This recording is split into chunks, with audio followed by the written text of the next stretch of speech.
Good morning. Am I on? Nope.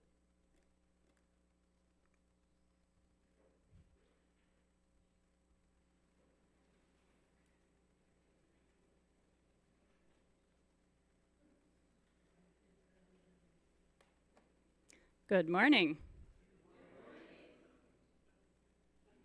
Welcome to worship.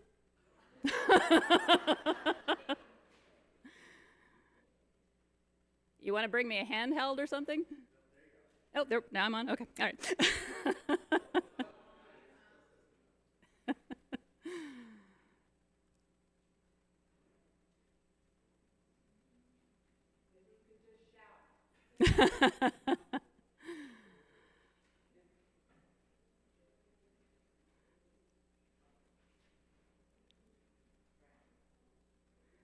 Trying. Ooh, here we go. All right. Let's try that again. Good morning. All right. Welcome to worship with the community of First Unitarian Church of Omaha. As you can see, we don't take ourselves too seriously here. I'm Reverend Shari Woodbury, the congregation's settled minister. Whether you are joining us here in the sanctuary or online, I'm delighted that you've chosen to spend some of your day with this community. We come together each week to worship. From the Latin, worship means to remember that which is of worth.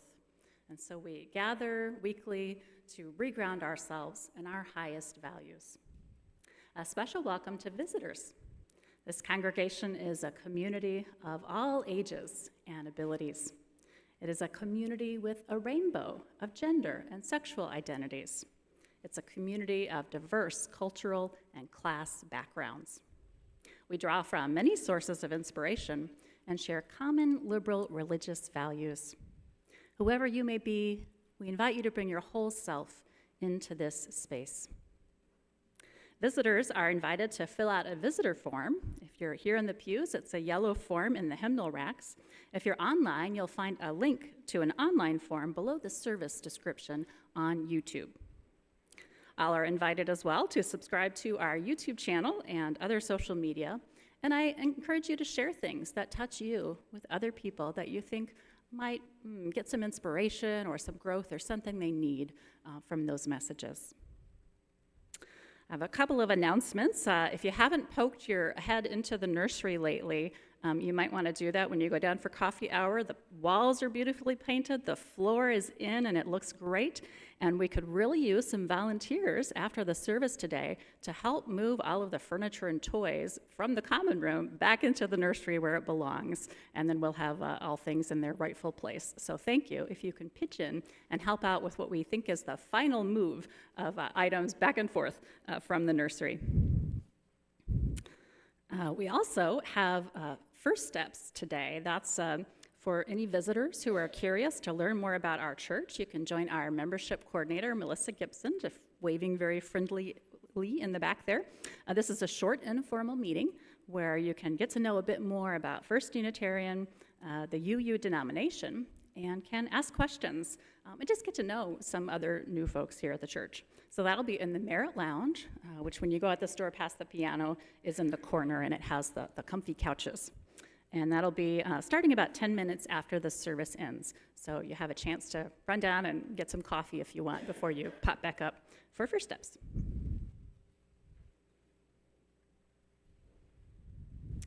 Our church occupies the traditional treaty lands of the Omaha and Otoe, Missouri tribal nations, whose sovereignty existed long before the state of Nebraska. We'd also like to express our respect to the Ponca, Winnebago, and Santee Sioux tribes, all of Nebraska, and many others represented in our metro area. Let us all continue to educate ourselves and support causes, charities, and rights of Indigenous peoples where we live.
All together.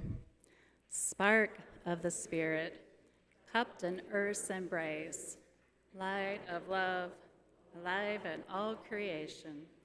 As we kindle this flame, we rekindle our connection to the sacred web of life. And now I invite you to participate in a responsive call to worship. The congregational refrain, as displayed, is, "We open our hearts with love." I'll alternate speaking with you, and I'll motion like this each time it's your turn, so let's try that. We open our hearts with love. You got it.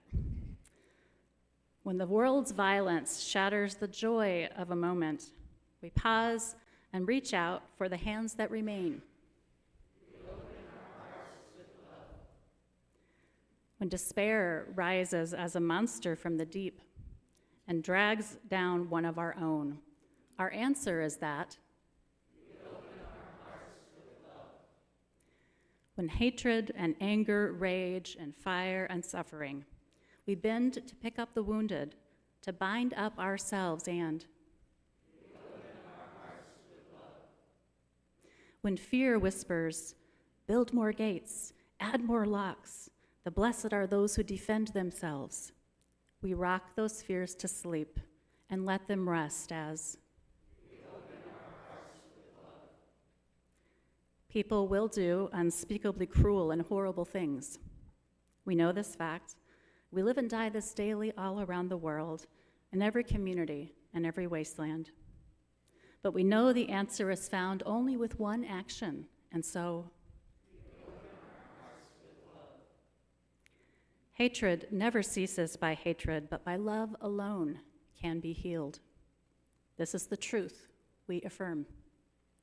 We live with courage and with a wider and wider circle of that force that bends our lives to ones of mercy, justice, and compassion. It's the truth. Just by being born, you are loved. There is something within you and every person that can be loved.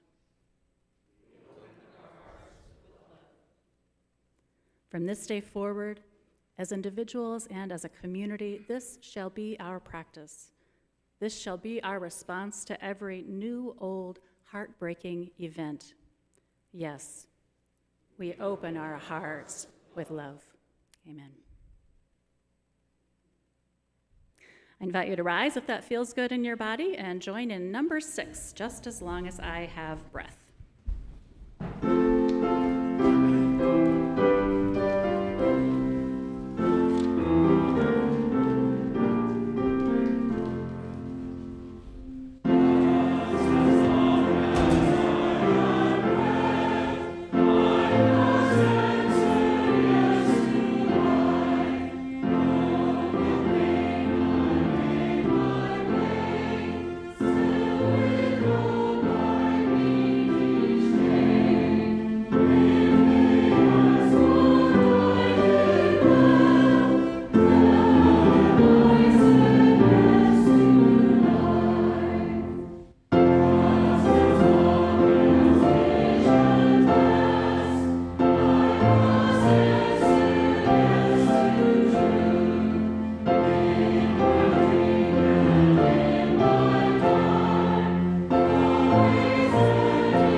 Gary Randall has a word for us.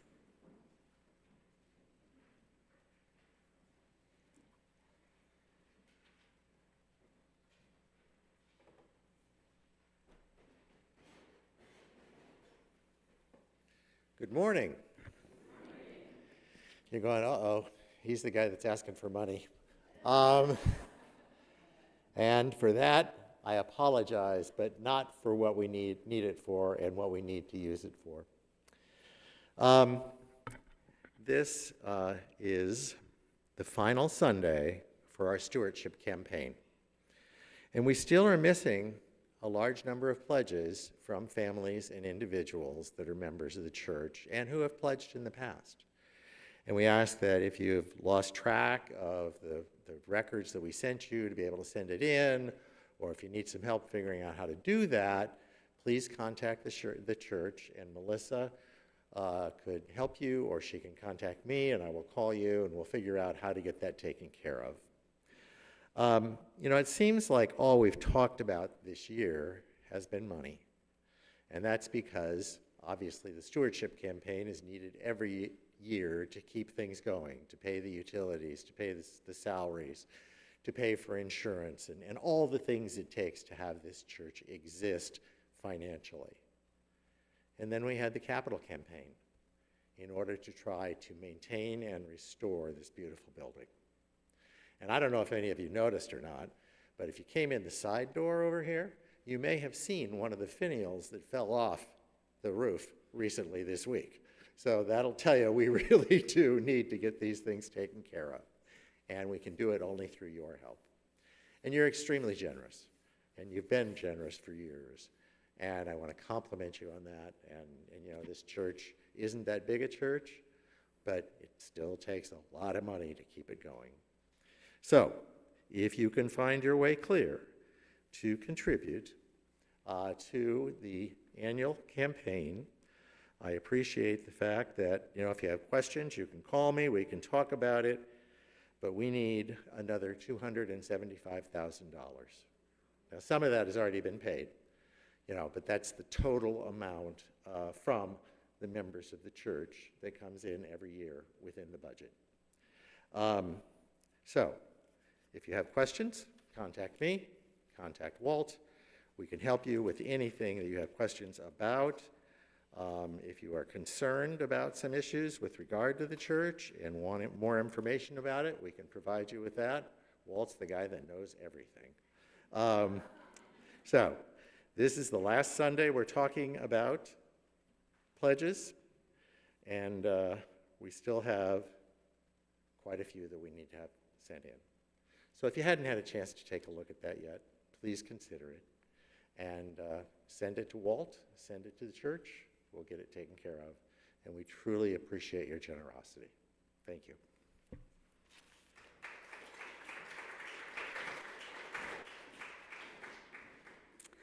Thank you to everyone who did give generously to the capital campaign and who has already made your pledge. I know many of you have done that for the regular pledge campaign too. I think the number Gary mentioned might have been what we're at so far for the pledge campaign, and we still have a chunk left for those who have normally pledged in the past and haven't yet. So it powers all that we do here together, our worship and music, our religious education, our social connections, our social action. Thank you. If you can help us make all those things continue to happen.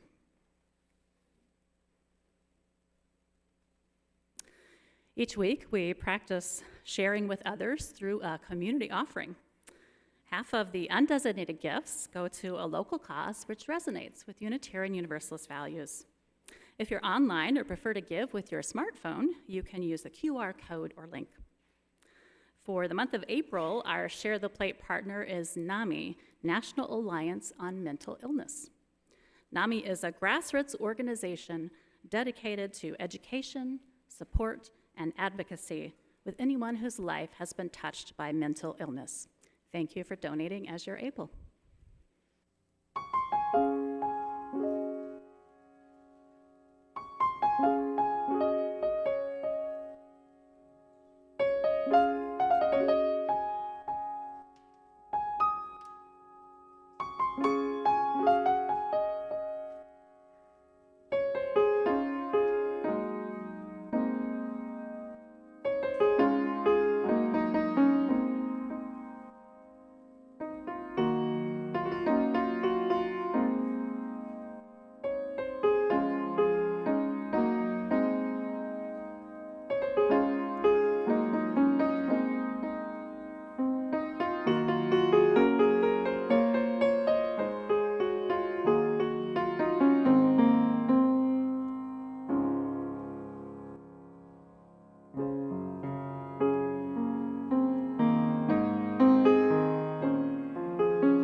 We take time each week to share joys and concerns from among our community.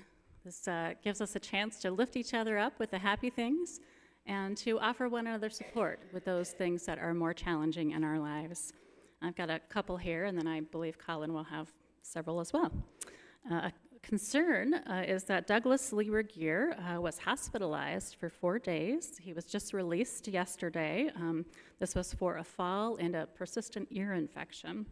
So he's still recovering at home. He can't hear on the phone due to the ear infection, but welcomes texts. And his wife, Krissa, is recovering her voice, which she used a lot in communicating with him when he couldn't hear that well. So if anyone wants to contact Krissa about Douglas, please use text with her as well.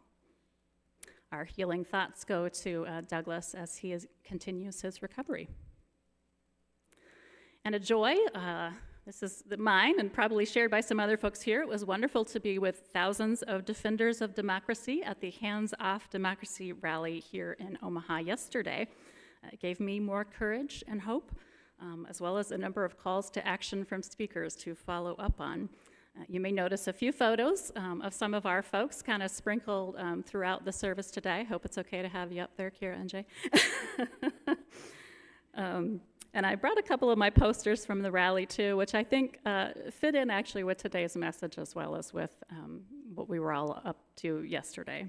So great to be together. What have you got, Colin?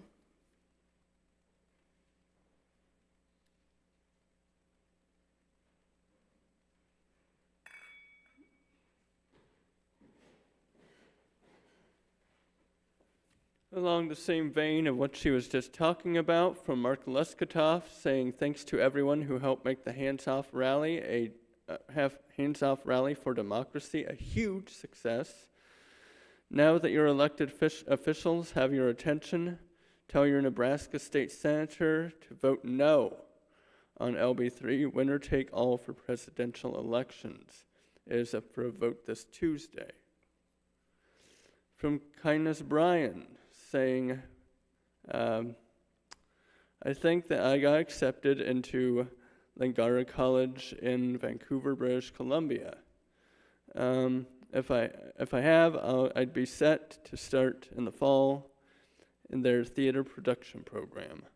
I have an audition on 20. He says that I have an audition on the 28th, so hopefully I'll know more by then.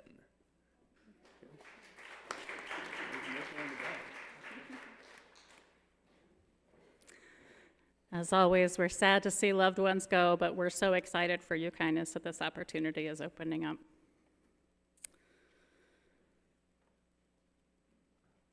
Will you sing with me 1023 in your teal hymnal? We'll do it through twice. Just no round, just three.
Into our circle of care, all who know both joy and sorrow.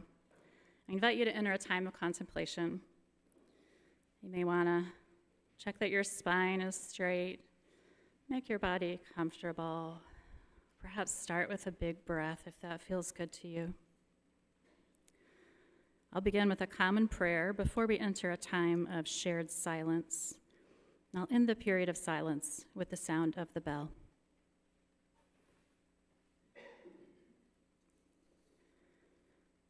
Spirit of life, we live in divisive times. To hold fast to our values, values like love, pluralism, justice, and interdependence, is sometimes a tall order. We are called to speak and act on behalf of those most at risk, each according to our abilities. Yet we are also called to build bridges, if we can, with people who see things very differently than we do. Ground of all being, thou who includes and transcends all differences, guide us. We know we cannot meet the challenges of this moment by staying silent. Speak we must, be it with our friends, relatives, and neighbors, or to our elected officials. Yet in the long run, we know that some of us at least, some for whom it is relatively safe, must have the discipline and the resilience to listen as well, to honor the humanity and even those with whom we have vehemently disagreed, to keep the door open to mutual understanding and to evolving views. This too we know. Grant us the courage to speak our truths in love, yea, speaking truth to power when need be. Grant us the patience and curiosity to listen to the perspectives of others and to the life experiences that have led them there.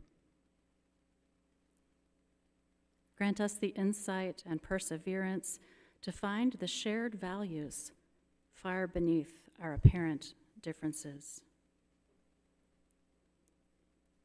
And grant us the wisdom and skill to build bridges on the basis of those shared values. May it be so. Amen. And before we rest in the silence, if you'd like, why don't you join me one more time in singing Building Bridges.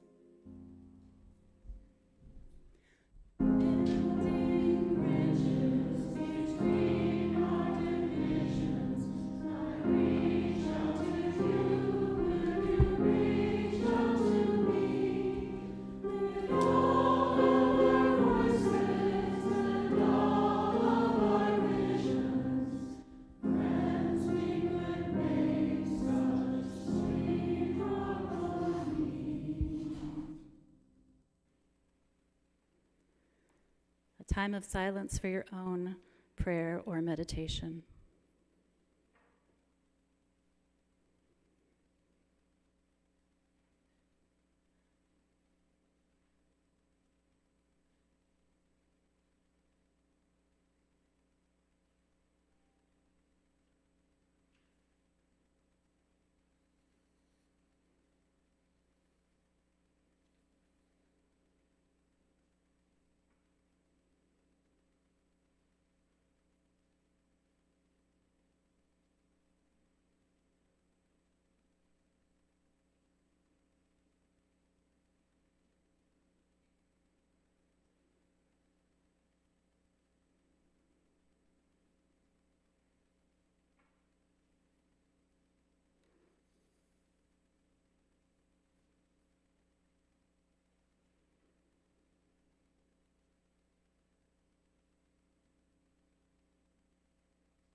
This piece comes from a book titled War Zone Faith, an Army Chaplain's Reflections from Afghanistan. The piece is titled A Stone's Throw by George A. Tiger.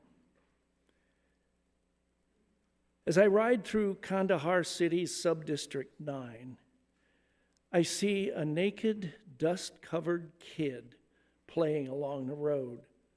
Now, that is not the strangest thing, but when he picks up a large rock and hurls it at the truck, I wonder aloud, what the hell?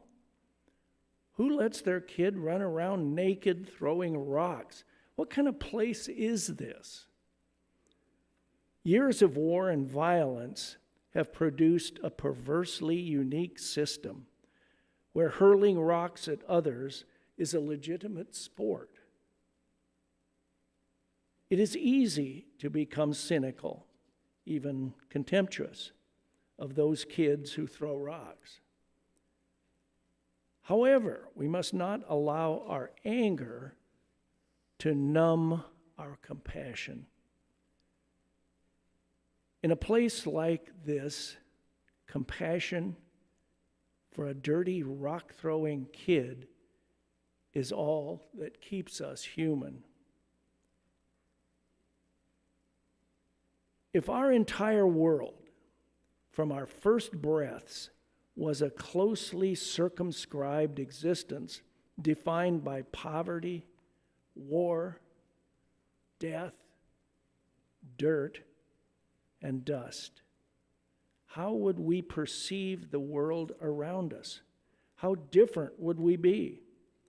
Maybe rock throwing would not seem so strange. My son has grown up seeing men in uniform as the good guys, not as a threat. When his bunny rabbit died, he cried for a day and buried it in the backyard. That is as close to death as he has ever been. He takes a hot bath every day. He has ice-cold water, juice, and soda for the taking. His world is secure, reliable, and good. He is happy, safe, and loved. That kid with the rock has never known the world that my son takes for granted. His world is not secure, reliable, and good. It is dangerous, uncertain, and rough. Still, he knows how to throw rocks. It is one certain thing in an uncertain world. So that is what he does. Understanding this, my response is compassion. Compassion for a child who seeks to hurt me. Compassion for a child who is no less a child of God than my own son. I cannot change his world, but I must try to understand it. Otherwise, a kid with a rock is just one more kind of enemy instead of the person he really is. A kid who, like my own son, only wants to be happy, safe, and loved.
Can we be in right relationship with someone even when their thinking seems to us wrong?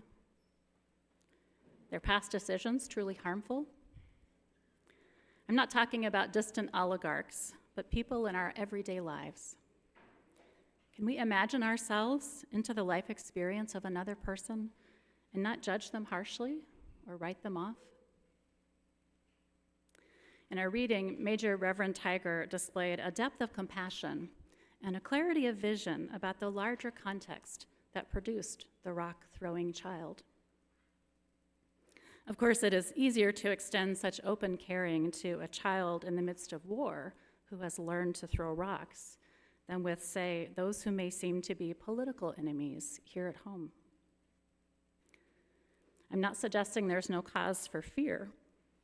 While a child in a war-torn country can do little real damage by throwing rocks, political leaders in our country and the people who propel them to power can do plenty of harm with all of the metaphorical rocks that they throw. And sadly, I believe a lot of harm is taking place right now.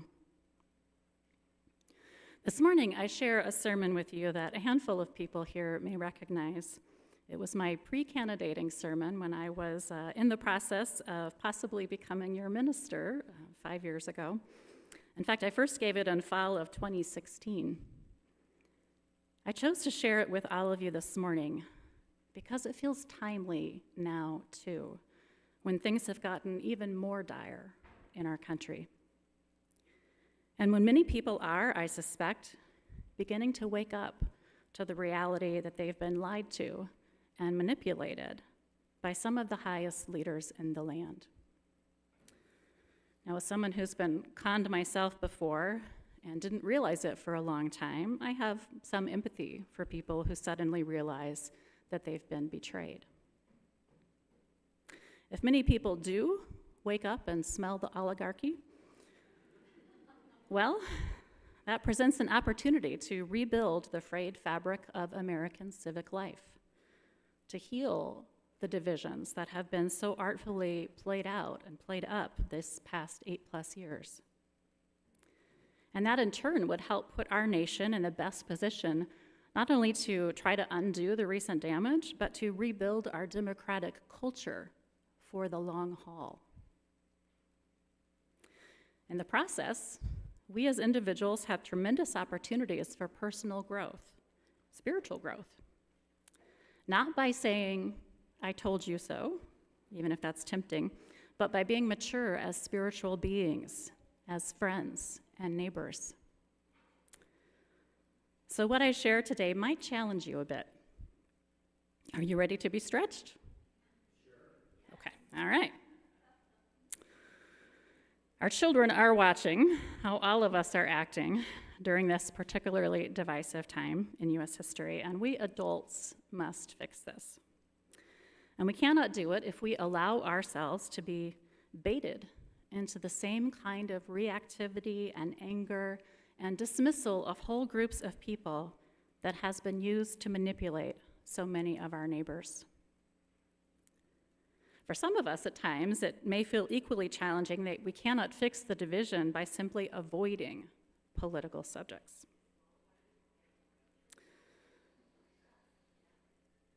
I recall a holiday season when I was quite tempted to do just that, to take the route of avoidance. It was quite a few Christmases ago now, but I remember it very clearly. Perhaps some of you have members of your family who seem to have sprouted from a different ideological planet than you. Or maybe you are the outlier. On the occasion I'm recalling, we made it to the last dinner of a family visit before the sort of charged statements I had been subconsciously dreading and waiting for finally cropped up. When one of my in-laws started griping about the people of another country and how they should welcome that relative's proselytizing parent in to do charity work, my heart began to race. I looked around the table, and it was clear that no one else in the family was going to engage in an honest dialogue about colonialism or religious chauvinism or privilege. If anyone was going to do it, it was going to have to be me. And my child was sitting at that table too. As my pulse quickened, I was so tempted to just put another forkful of spaghetti in my mouth and wait for someone to change the subject. But I'm convinced that instead of disengaging as events continue to unfold, whether in our homes, workplaces, or in the public arena, we must embody a different way of being. And that means starting with ourselves. I knew this as I looked up at this family member at our last meal together of that particular holiday season.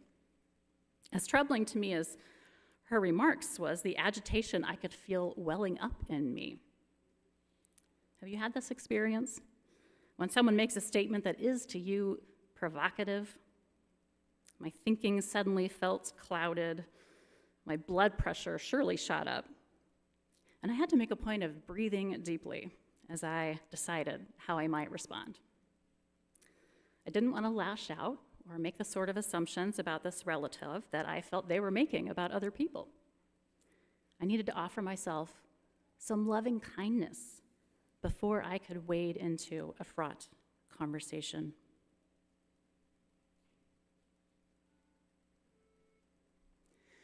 May I be filled with loving kindness. May I be well. May I be filled with loving kindness. May I be well. May I be peaceful and at ease. May I be whole.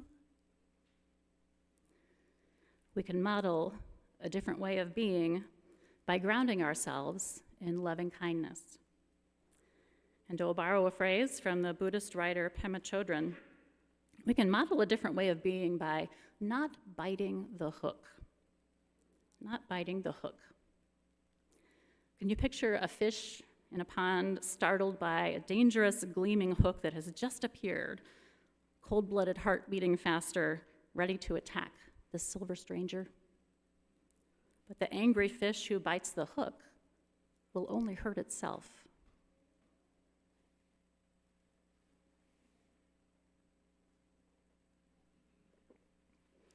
After a few decades of effort, I managed to keep my cool most of the time with a sibling who can still push my buttons. I'd like to learn a little faster with those who demean whole groups of people in our public life. When a public figure throws a rock, whether it's to people with disabilities or, Greenland or Canada, with a blatant insult or a subtle dig toward one or another group of people, I do not want to bite the hook. I do not want to let anger and fear overpower me. I do not want to let my words drip with contempt that my child will hear and will absorb into her own patterns of relating. So how do we avoid biting the hook? We're natural, we have our reactions too. Pema Chodron described 4 R's of the process of transforming this urge to take the bait and bite the hook. First is recognizing what is going on in us, our reactivity. Second is refraining from embracing those feelings, so just don't move toward it. Third is relaxing with the underlying urge to react, just settle that nervous system back down. And fourth is resolving to interrupt the momentum like this for the rest of our lives. For myself, I add a 5th R, which is the reward I get from distancing myself from my habitual or instinctive responses. I get to keep the energy I would have expended thrashing on that hook, the energy that would have been lost in reacting. The 5th R for me is rechanneling that energy into other, more productive uses. We can use these 5 R's whenever we feel ourselves starting to get triggered. Whenever we encounter someone who, in their uncertainty or frustration or lack of skillfulness, knows only how to throw rocks. Right there in that moment, as our throat first constricts, or our belly tightens, or we hear the tone of our own voice growing sharp. I'm not suggesting it's always the job of every person to go through this process. I think someone who is at risk or has their own vulnerabilities, it's perfectly okay to flee, okay? But for those of us who can, summon that courage, I feel I have a responsibility to do so when I can. So back to my family member over the holidays, who made their dinner table complaint about the cultural deficiencies of a people who didn't welcome an American to come in and feed hungry kids with the goal of proselytizing and saving souls. Did I remember any of this not biting the hook stuff then? Well, not consciously, not really. Did I do any of it? I think a little bit. I did recognize that I was triggered, and showed myself some gentleness. I took some deep breaths before I responded and looked in the faces of my family members who I expected to be as taken aback as I was, maybe looking for a little collective courage here as I was the representative who was about to speak. As I engaged in conversations, there were moments when I tried to refrain from leaning into my perturbedness and tried to relax the urge to respond in kind to the person who issued provocative statements. I named aloud one of the things that is difficult about such conversations, that they proceed quickly and are often packed with all kinds of assumptions and nuances. There's a whole iceberg of beliefs sometimes underneath the surface of one spoken comment. So how do you respond to the iceberg?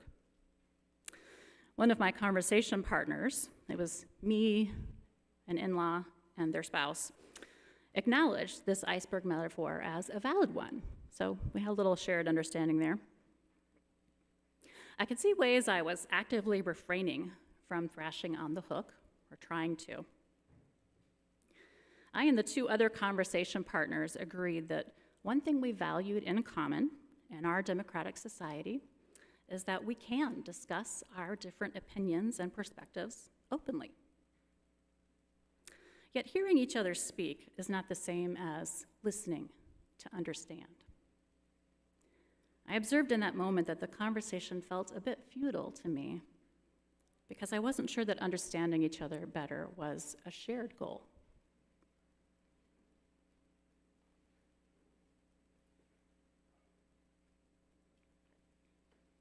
Thankfully, if we don't notice our reactivity during such an interaction and put the 5 R's to work in that moment, we can reflect on these things after we've had our meltdown or whatever and are starting to calm and return home to ourselves.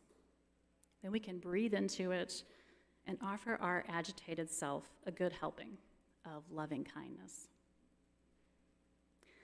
I have found myself remembering that holiday dinner table conversation in the years since. For me, discerning when using my energy in this way is productive is an ongoing process. I resolve to engage when it appears that there could be some genuine exchange that moves beyond each person throwing out hooks to the other and baiting the hooks the other has thrown or biting them. When we are well, when we are whole, when we conserve our energy for useful responses, we're in a better position to do something about that which troubles us, like registering people to vote or contacting our representatives. By keeping ourselves centered and focused, we can teach young people how to be active citizens too, so that we can steer our nation back toward a more civil form of discourse that can solve problems. A way of being together that embodies shared identity and common purpose.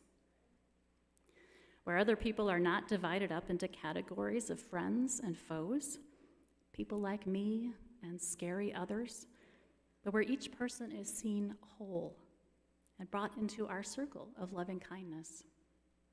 Even those who trigger us. Yes, especially those who trigger us. That's the spiritual challenge and triumph. Whoever that may be for you, in your personal life, if you want to be daring in our shared life as a country, I invite you now to picture someone who pushes your buttons. Let's exempt psychopaths for now. Anybody but a psychopath. Let us bring those triggery people into our awareness right now, recognizing that they may often be acting out of a state of anxiety and fear themselves. Let us wish them well and whole. May you be filled with loving kindness. May you be well. May you be filled with loving kindness. May you be well. May you be peaceful and at ease. May you be whole. This is one of the hardest things we can do, I think. Perhaps one of the most powerful. Former neo-Nazi Shannon Foley Martinez knows something about this, as captured in an article in Yes magazine a few years ago. Shannon was involved with violent extremists when she started living with a boyfriend's mother, someone who saw past her rough edges and anger, someone who offered her a loving kindness that she needed especially badly after several traumatic experiences she had survived. Shannon also came to care about the young children of that family, and Yes reports she began reflecting on the impact of her actions on other people. Within months, the white supremacist ideology fell away. You might wonder why she'd been attracted to extremist groups in the first place. Because I needed an explanation for why the world seemed like a threatening and brutal place to me, she explains. Because I wanted to believe in something that felt like it mattered and was part of something bigger. But when she found that belonging with a family instead, she was able to see how harmful her neo-Nazi activities and friends were. She got out, and she got more whole.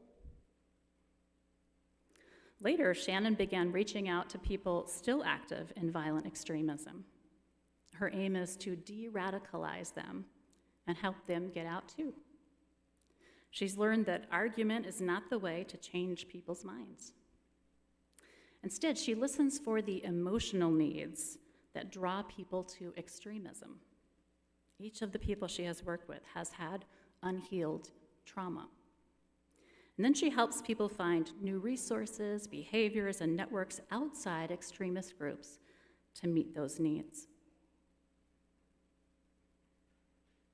Now, offering loving kindness to others need not mean accepting abuse of any kind. I want to be really clear. If someone is treating us poorly, they are not living up to their best self. We deserve better. And we can also, if we have it in us, help them by not accepting this from them, drawing a clear line. In a Unitarian Universalist church, we might do this by calling someone back into covenant. In our school or workplace or community, by communicating the impact of their behavior and holding them accountable. And we must be genuine in our care for others if this is to really be effective. But saying no to their harmful behavior is a real way of loving both them and ourselves. May you be filled with loving kindness we offer to all.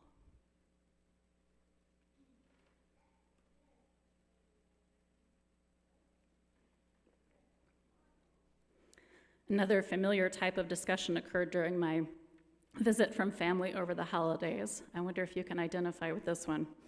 This was the private debriefing after the charged conversation, when the like-minded wring our hands and try to understand why others do what they do.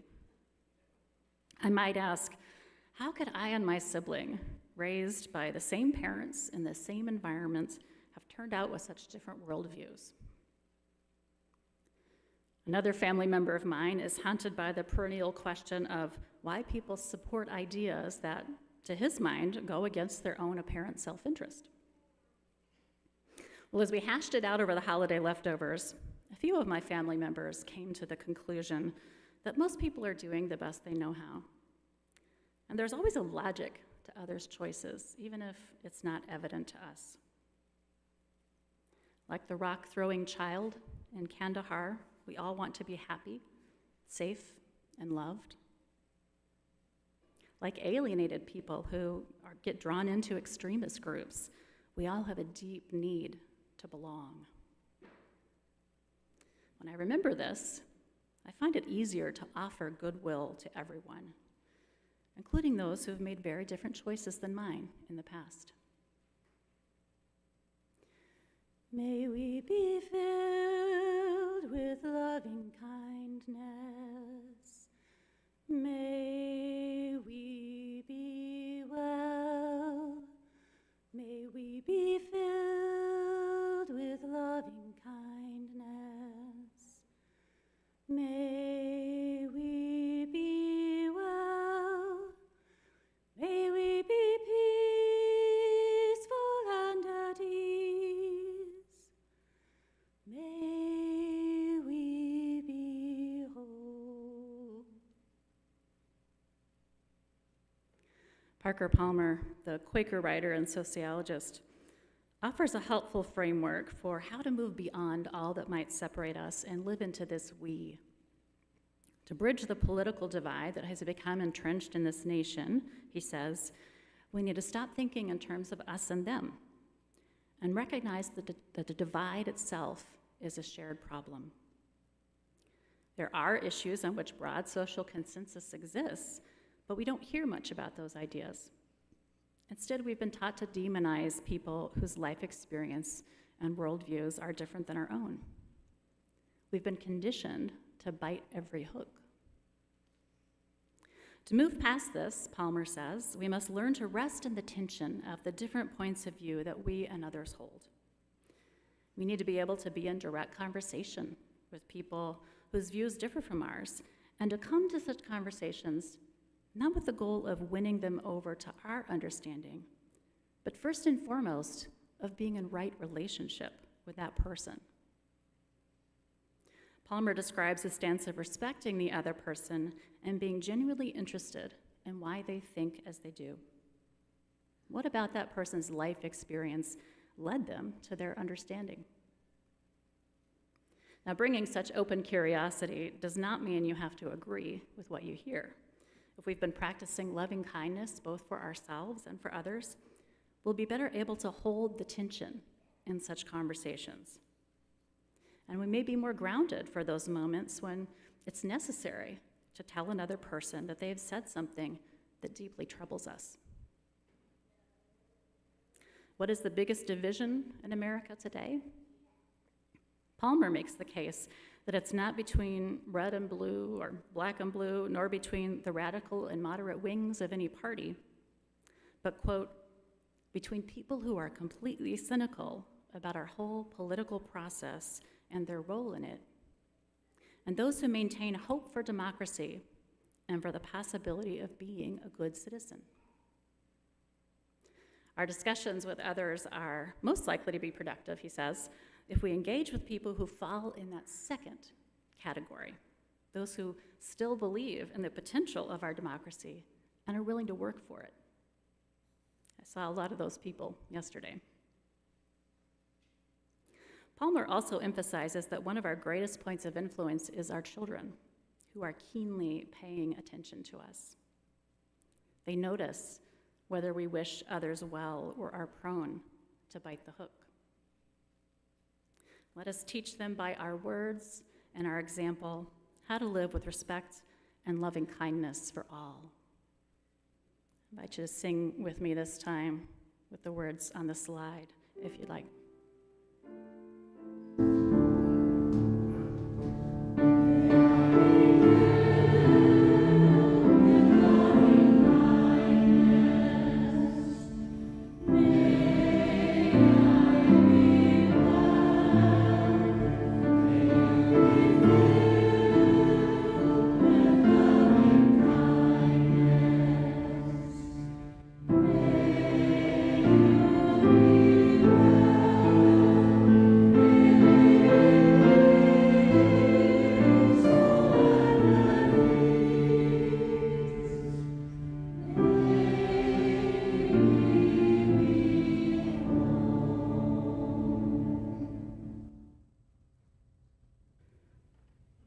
Let us continue to speak and act wholeheartedly on behalf of our democracy according to our best lights.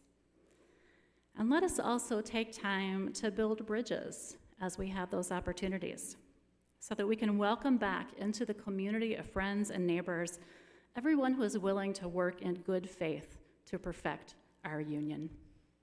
May it be so. Amen. I invite you to rise if that feels good in your body for number 1008, When Our Heart is in a Holy Place.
Take courage, friends.